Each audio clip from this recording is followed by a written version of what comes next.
নাম বদলে গেল ভারতের অন্যতম দ্বীপ নগরী পোর্ট ব্লেয়ারের। আধুনিকতার পাশাপাশি ইতিহাসের পাতাতেও জুড়ে রয়েছে এই পোর্ট ব্লেয়ারের নাম। ভারতের স্বাধীনতা আন্দোলনে যত বিপ্লবীর দ্বীপান্তরের সাজা হয়েছিল সবাইকেই পোর্ট ব্লেয়ারেই নির্বাসিত করা হয়েছিল। বর্তমানে এর নাম হলো শ্রী বিজয়পুরম। এটা তো মোটামুটি আমরা সবাই জেনে গেছি, কিন্তু এর যে এই পোর্ট ব্লেয়ার নাম, এটা কেন, এর সঙ্গে এই দ্বীপ রাজ্যের ঠিক কী সম্পর্ক, সেটা কি আমরা সবাই জানি? আজ বলবো সেই কথাই। এই গুরুত্বপূর্ণ প্রতিবেদন শেষ অবধি দেখুন। আমি দীপেন্দু, দ্য নিউজ বাংলা লাইভে আপনাদের স্বাগত জানাই।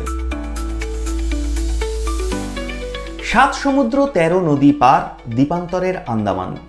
ভারতের দক্ষিণ প্রান্তে অসীম সাগরের বুকে ছড়িয়ে থাকা দ্বীপগুলো যে ব্রিটিশদের গুরুত্বপূর্ণ নৌঘাঁটি ও উপনিবেশ হয়ে উঠতে পারে, সমীক্ষা ও জরিপের ফলে তা প্রথম অনুভব করেছিলেন ক্যাপ্টেন আর্চিবাল্ড ব্লেয়ার। এতদিন যাঁর নামেই সরকারিভাবে নামাঙ্কিত ছিল আন্দামান ও নিকোবর দ্বীপপুঞ্জের রাজধানী পোর্ট ব্লেয়ার। সালটা 1788, 20শে ডিসেম্বর।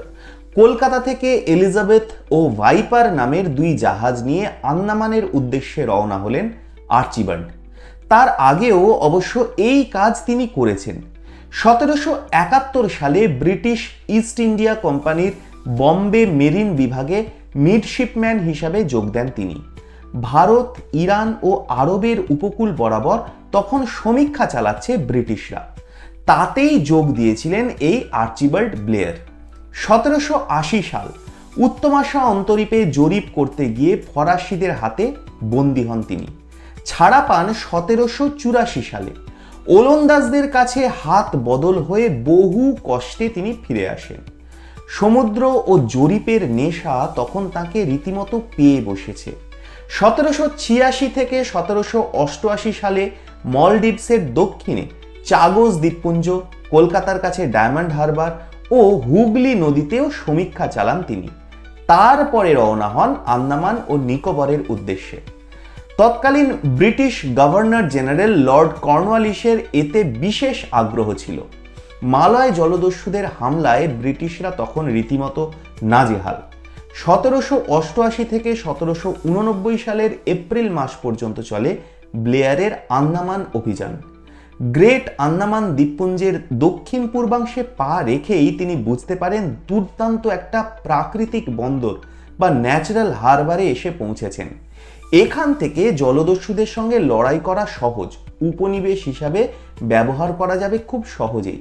খুঁজে পাওয়া এই বন্দরের নাম দেন পোর্ট কর্নওয়ালিস, ব্রিটিশ নেভির বিখ্যাত কমান্ডার ইন চিফ উইলিয়াম কর্নওয়ালিসের নামে, মতান্তরে তৎকালীন ব্রিটিশ গভর্নর জেনারেল লর্ড কর্নওয়ালিসের নামে।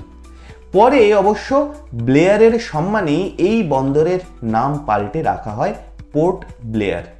পাশাপাশি বর্তং ও ব্যারেন দ্বীপেও সমীক্ষা চালান তিনি। তার রিপোর্ট থেকে জানা যায় তিনি ব্যারেনের আগ্নেয়গিরিকে সক্রিয় দেখেছেন। 1789 সালের 22শে এপ্রিল কলকাতায় রিপোর্ট জমা দেন তিনি। এই রিপোর্টের উপর ভিত্তি করেই তৈরি হয় উপনিবেশ, যার ফার্স্ট অফিসার ইনচার্জ হয়ে 1789 সেপ্টেম্বরেই আন্দামানে ফেরেন ব্লেয়ার। তবে সেই উপনিবেশ কিন্তু টেকেনি। অসুখের প্রকোপ ও স্থানীয় জনজাতি সম্প্রদায়ের সঙ্গে সংঘাতে 1796 সালে পরিত্যক্ত হয়। ব্লেয়ার 1795 সালেই ব্রিটেনে ফিরে গিয়েছেন। প্রায় 60 বছর পরে পাকাপাকি উপনিবেশ তৈরি করতে সক্ষম হয় ব্রিটিশরা। গত শুক্রবার পোর্ট ব্লেয়ারের নাম পাল্টে শ্রী বিজয়পুরম করেছে নরেন্দ্র মোদী সরকার। নাম পরিবর্তনের খেলা তো এমনই, ছায়া ঘনিয়ে আসে রাধানাথ সিকদার থেকে ক্যাপ্টেন আর্চিবাল্ড ব্লেয়ারের উপর। ইতিহাস স্রেফ নীরব সাক্ষী হয়ে থেকে যায়। আপনারা কি বলেন? আপনাদের মূল্যবান এবং গুরুত্বপূর্ণ মতামত জানান দ্য নিউজ বাংলা লাইভের কমেন্ট সেকশনে। আর দেখতে থাকুন দ্য নিউজ বাংলা লাইভ।